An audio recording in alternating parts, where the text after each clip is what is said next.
सास बनने की ट्रेनिंग। सुधा के बेटे की शादी होने वाली थी और वो इतनी एक्साइटेड थी कि आज मैं ऊपर आसमां नीचे, आज मैं आगे जमाना है पीछे। अरे हाँ भाग्यवान, तू सबसे आगे ही है। लेकिन हुआ क्या है? सास बनने वाली हूँ मैं। अरे घर में एक नया सदस्य आ जाएगा, कितना अच्छा लगेगा ना। आप और राहुल तो ऑफिस चले जाते थे और मैं पागल की तरह घर में अकेली। अब तो मेरा साथ देने वाली आ रही है इस घर में। बहुत बहुत बहुत खुश हूँ मैं। ओहो ठीक है बेगम, लेकिन अपनी खुशी को लगाम लगा कर रखो। क्या पता कैसी आए, तुम्हारा साथ देने वाली आए या फिर ऐसी आ जाए जो तुम्हारी शक्ल देखना भी पसंद ना करती हो। ऐसा क्यों बोल रहे हैं जी? शुभ नहीं बोल सकते तो अशुभ तो ना बोले। अच्छा जल्दी से तैयार हो जाओ, चांदनी चौक जाना है शादी की शॉपिंग के लिए। हाँ हाँ, थोड़ी सुबह तो हो जाने दो, दुकानें बाजार खुल तो जाए। तुम सच में ना पागल हो गई हो बहू के आने की खुशी में। बेटा माँ की हरकतें देख रहा था। वो सारी बात फोन पर अपनी होने वाली बीवी राशि को बताता है। फिर पता है क्या हुआ? माँ ना सुबह 6 बजे ही पापा को चांदनी चौक जाने को कहने लगी। दूसरी तरफ राशि कहती है, अरे वाह, ये तो बहुत अच्छी बात है ना। सास इतना सोचने वाली मिल रही है, और क्या चाहिए। मैंने भी सोचा है मम्मी जी के साथ बहुत प्यार से रहूंगी, उनका ख्याल रखूंगी और प्यार करूंगी। राहुल भी खुश था। लेकिन बाजार में सुधा जी और उनके पति को एक अजीब सी दुकान दिखती है जिसके बाहर लिखा होता है, हमारे यहाँ सास बनने की ट्रेनिंग दी जाती है। ये देखिए जरा, लग रहा है आजकल के लोगों को कोई काम नहीं है। अरे सास बनने की भी ट्रेनिंग होती है क्या? दुकान के सामने एक पिंजरा था, उसमें एक तोता बंद था। सुधा की बात सुनकर तोता बोल पड़ता है, अरे नादान औरत, अगर सास सही तो पूरा घर सही रहता है, परिवार बंधा रहता है और आने वाली जनरेशन संस्कारी होती है। लेकिन तू क्या समझेगी? जा जा आगे जा। ओए, तोते बड़ा बोल रहा है, क्यों आगे जाऊं? मैं नहीं जा रही। देखा देखा, तेरे जैसी औरत को तो सास बनने की ट्रेनिंग लेनी ही चाहिए। निकाल 1000 रुपये और जान दर, नहीं तो पूरी जिंदगी रोती रहेगी। सुधा को तोते की बात में दम लगता है। ए जी, निकालो ना जरा 1000 रुपए। अरे पागल हो क्या? जानवर की बात में आ रही हो? किस पागल आदमी की सुन रही हो, जिसे ये भी नहीं पता कि तोता जानवर नहीं पक्षी होता है। चलो निकालो 1000 रुपये और अंदर जाकर सास के रूप में जीवन को सफल कर लो। हाँ जी, बात तो ये सही बोल रहा है। कहाँ मैं आपकी बात में आ रही हूँ? मैं तो अंदर जा रही हूँ, 1000 रुपये दीजिए। पति क्या करता, बीवी की आज्ञा सर आंखों पर। लेकिन जैसे ही सुधा अंदर जाती है, सामने कई औरतें पहले से ही बैठी होती हैं। मेरी पहली बहू के वक्त मैंने इतना नहीं सोचा था, और आज वो मेरे सर पर चढ़कर नाचती है। गुरुजी, कोई उपाय बताए। तभी गुरु की नजर सुधा पर पड़ती है और वो आंखें बंद कर लेता है। तू पहले भी मेरी दुकान के सामने से होकर गई थी ना, तब क्यों नहीं आई? औरत जो कि गुरु के साथ मिली हुई थी। महाराज, तब पता नहीं था कि सच में सास बनने की भी ट्रेनिंग लेनी होती है। लगा था घर में कोई सदस्य आ रहा है जो सारा दिन मेरे साथ रहेगी, लेकिन ऐसा तो कुछ भी नहीं हुआ गुरुजी। चल फिर पैकेज लेकर 20,000 वाला कल से आ जाना। जी महाराज, गुरुजी की जय हो।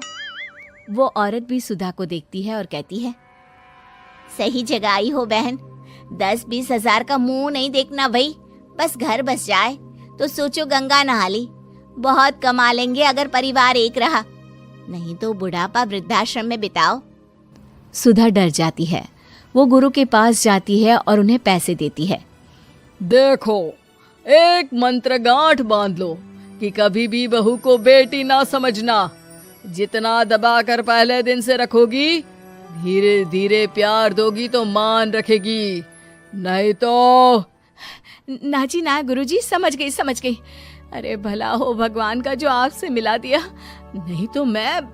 हाँ हाँ, आगे बढ़ते जाए, पीछे और भी लोग हैं, सबको मौका दे।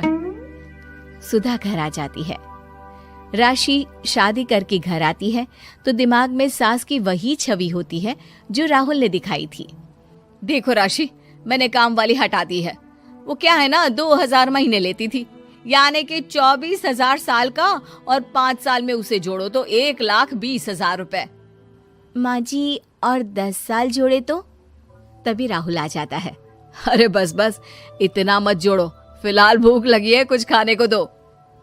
अरे पर बर्तन तो गंदे हैं ना, काम वाली तो आई नहीं, फिर बर्तन कौन धोएगा?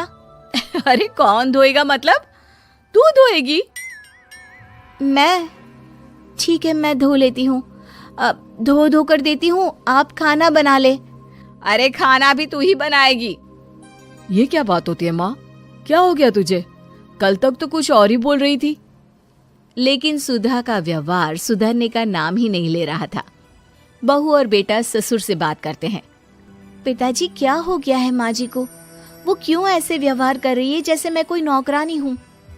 पिता क्या करता, बता देता है सारी कहानी कि कैसे सास का दिमाग एक गुरुजी ने खराब किया है। सास बनने की ट्रेनिंग?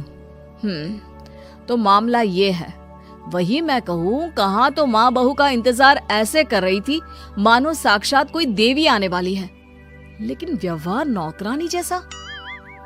देखिए, माँ बुरी नहीं है, बस किसी ने उनका दिमाग खराब कर दिया है। तो ऐसे में मेरे पास एक आइडिया है। बहू फुसुर फुसुर करके पति और ससुर से बात करती है। अगले दिन बहू सास के सामने कहती है, अच्छा मैं जा रही हूँ, मेरी क्लास है। ये बोलकर बहू निकल जाती है। ये कौन सी क्लास करने जा रही है? पढ़ाई तो खत्म हो गई थी इसकी। अरे माँ, दरअसल वो ये सोचकर आई थी कि तुम माँ जैसी होगी, लेकिन यहाँ तुम तो तुर्रम खां बन गई हो।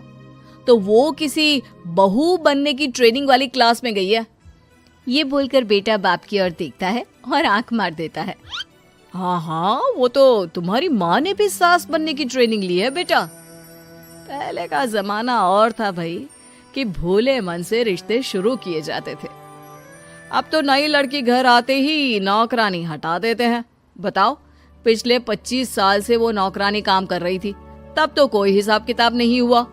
अरे पापा, आप भी माँ को बोल रहे हैं?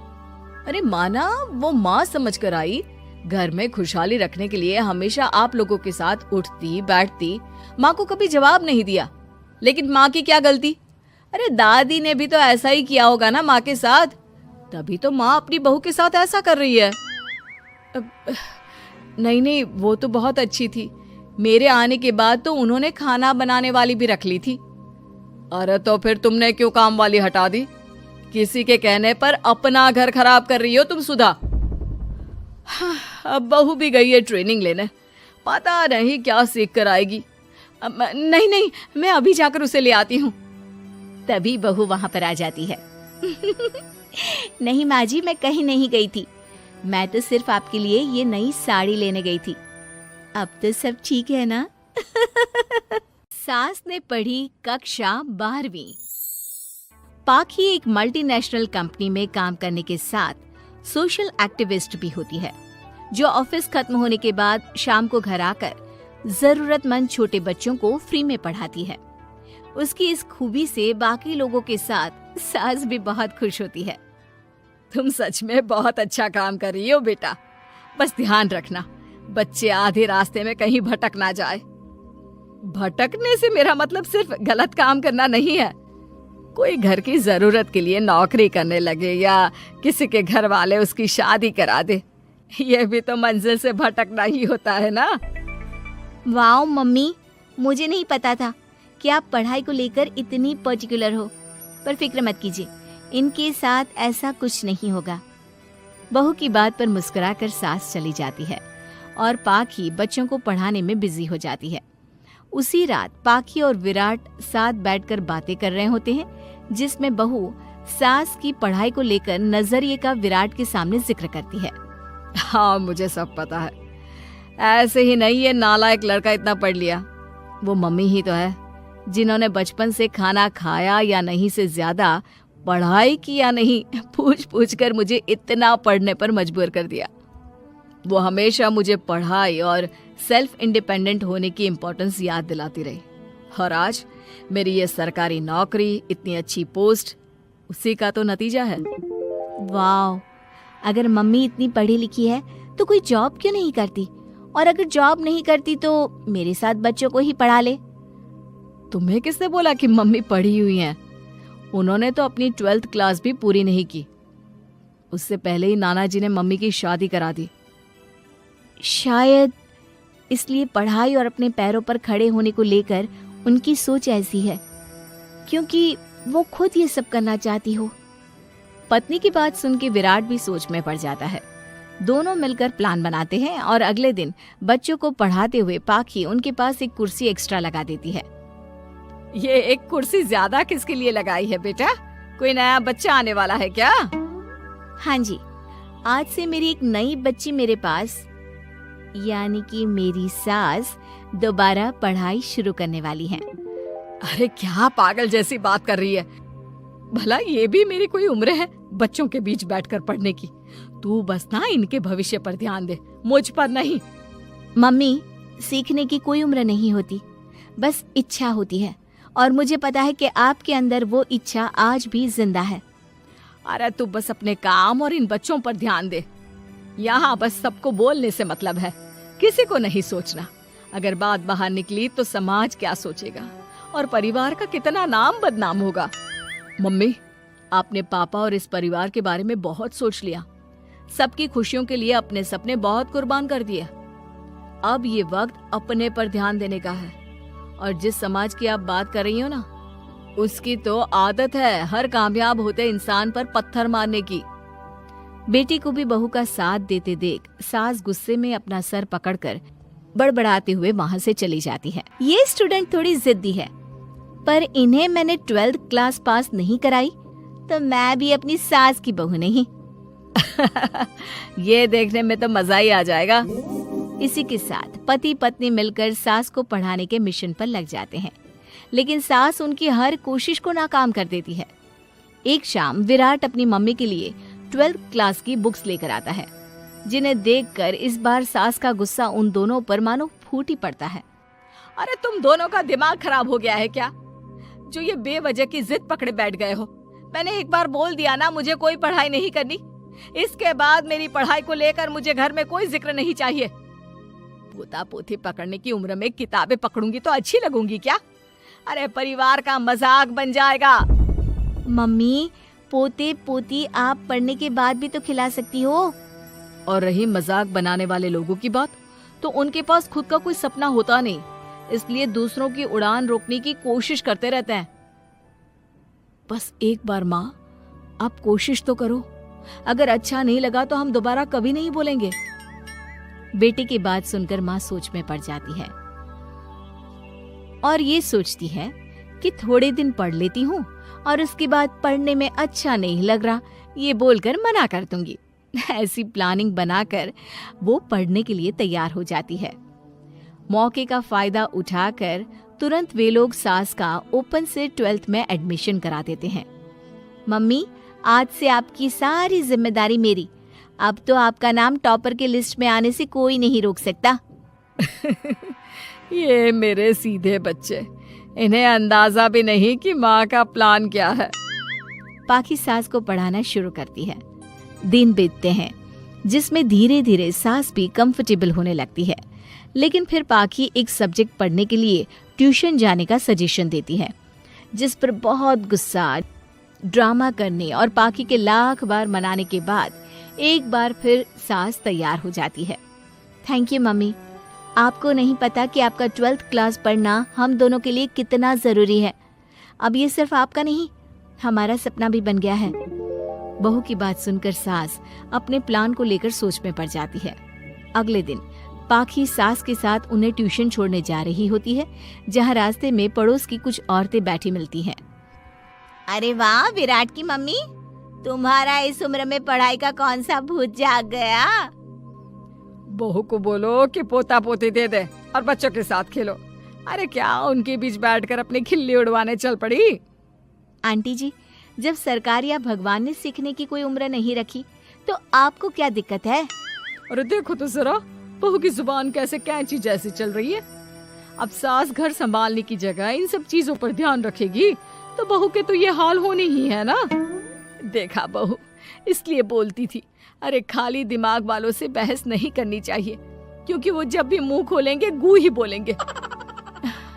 उदाहरण तो तुमने अभी देख लिया। वैसे बहन, मैं तो अपना सपना पूरा कर लूंगी, लेकिन क्या यहाँ बैठकर पंचायत करने के अलावा तुम लोगों का कोई दूसरा सपना भी है? सारी औरतें चुप हो जाती हैं और सास बहू चले जाते हैं। अब सास के अंदर पढ़ने की इच्छा जाग उठती है और वो अपना प्लान छोड़ मन लगाकर पढ़ाई करना शुरू कर देती है। देखते ही देखते 1 साल बीतता है और बोर्ड एग्जाम शुरू हो जाते हैं। मम्मी, एग्जाम के लिए जाने से पहले जल्दी से ये दही शक्कर खा लो। अरे चल पागल, ये सब बच्चों के लिए होता है। अभी आप भी हमारे लिए स्कूल में एग्जाम देने वाली बच्ची ही तो हो। बच्चों का प्यार देखकर सासू माँ खुश हो जाती है और दही शक्कर खाकर विराट के साथ घर से निकल जाती है, जो मम्मी को एग्जाम सेंटर पर छोड़ ऑफिस चला जाता है। इसी तरह समय बीतता है और एग्जाम खत्म होने के बाद देखते ही देखते रिजल्ट भी आ जाता है। मेरी टॉपर माँ, तुमने तो तहलका मचा दिया। हर तरफ तुम्हारे ही चर्चे हैं। घर वाले ये खुशी मना रहे होते हैं कि वही औरतें उनके घर आती हैं। अरे पंचायत की टोली, आज मेरे घर कैसे? बस तुम्हें सॉरी और थैंक यू बोलने आए हैं। उस दिन तुम्हारी बातों और आज तुम्हारे काम ने हमें ये सिखाया कि सपने पूरे करने की कोई उम्र नहीं होती। इसलिए अब हम भी शादी, परिवार, बच्चे और न जाने कितनी वजहों से अधूरे छूटे सपनों को पूरा करेंगे बहन जी। सास नहीं, माँ। हर समय सास और बहू का रिश्ता खराब नहीं होता। किसी किसी समय ऐसा भी होता है कि एक अच्छी सास बेटे से ज्यादा अपनी बहू का ख्याल रखती हो। माँ, मैं घर छोड़कर जा रही हूँ, मैं इस घर में किसी भी हाल में नहीं रह सकती। ये फैसला राधा की बहू लीना का था, कारण उसका और उसके पति के बीच बिल्कुल ना बनना। अरे क्या हो गया बेटा? और ये गाल तेरे कैसे लाल है? फिर से उसने तुझे मारा क्या? वो अब नई बात नहीं है माँ, लेकिन आज तो उन्होंने साफ साफ बोल दिया कि वो मेरे साथ नहीं रहना चाहते। अच्छा, क्यों भाई? क्यों नहीं रहना चाहता? जरा बुला तो उसे। तभी वहाँ प्रशांत आता है। हाँ, क्या है माँ? क्या बात हो रही है? क्या बोल रही हो? मैंने कहा ना एक बार कि मैं इसके साथ नहीं रह सकता, बस। अरे ना रह, किसने कहा? निकल जा घर से। प्रशांत माँ की बात सुनकर हैरान हो जाता है। हैं? कैसी बात कर रही है माँ? मैं कहाँ जाऊंगा? वैसे भी हम यहीं रहेंगे, जाएगी तो ये। लीना रोते हुए अपने कपड़े पैक करने चली जाती है और घर से निकल ही रही होती है कि रुक, तू कहाँ चली कपड़े लेकर? कैसी बात कर रही है माँ जी? वो साफ साफ तो बोल रहे हैं कि मेरे साथ नहीं रहना चाहते, तो क्या करूं मैं? हाँ, तो उसे ना रहना है तो ना रहे, जाए यहाँ से। तू भूल गई बहू, घर मेरे नाम का है, तेरे पति के नाम का नहीं। तो निकलेगा ये, तू नहीं। कैसी बात कर रही है माँ? मैं बेटा हूं तेरा, ये जाएगी घर से बाहर? ना ना बेटा, तूने मेरे लिए किया ही क्या है? अरे सारा दिन ये बहू है जो मेरा ख्याल रखती है, ये कमाती है और सारा खाना भी बनाती है, एक एक पैसा घर पर देती है। अरे मेरी कौन सी दवा है कौन सी नहीं, ये भी इसी को पता है। तुझे पता है क्या? तेरी दवा? तुझे क्या हो गया माँ? सही तो है तू? नहीं, माँ को बीपी और शुगर की प्रॉब्लम है। मैं आपको व्हाट्सएप कर देती हूँ, जो जो दवाई माँ लेती है बता देती हूँ। हाँ ठीक है, माँ की दवा रखने वाली, जा निकल घर से। सास को बेटे पर गुस्सा आ रहा था।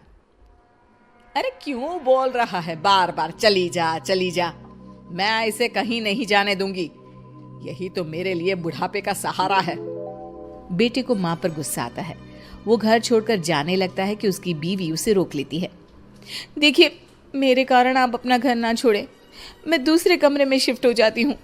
सोचिएगा कि मैं इस घर में हूँ ही नहीं, वैसे भी माँ का ख्याल रखने के लिए आपको किसी न किसी को तो रखना पड़ेगा ना। लड़का मान जाता है और बीवी के साथ रहने को हामी भर देता है। अब क्या, जब वो सुबह सोकर उठता, उसकी बीवी उसके लिए चाय बनाकर रख देती, ऑफिस के लिए टिफिन और कपड़े साफ कर कर अलमारी में रखना। अरे क्यों काम करती है उसके, वो तो तुझसे बात भी नहीं करता। ना करे माँ जी, मैं ये मानती हूँ कि जो मेरा कर्तव्य है वो मुझे पूरा करना है, फिर चाहे जो हो जाए। माँ जी, आप उन्हें कभी मत बताना कि ये काम मैं करती हूँ। बहू अपने कर्तव्य अच्छे से पूरे करती और सास पति का ख्याल भी रखती।